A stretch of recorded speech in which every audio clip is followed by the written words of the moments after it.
How to create a filter in Gmail to automatically organize emails. Here's how. First, open Gmail on your computer.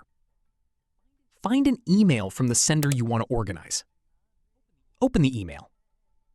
Copy the sender's email address. Now, go to the search bar at the top.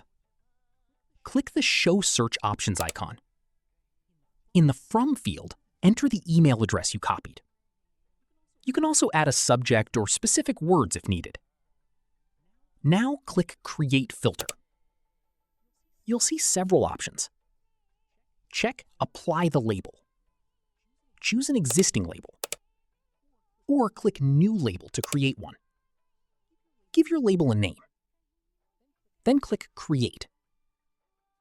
If you don't want these emails to appear in your inbox, check Skip the Inbox.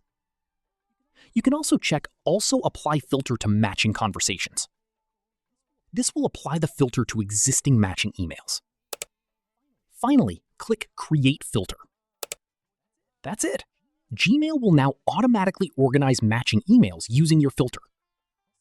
If this tutorial helped you, don't forget to like this video, subscribe for more Gmail tutorials, and I'll see you in the next one.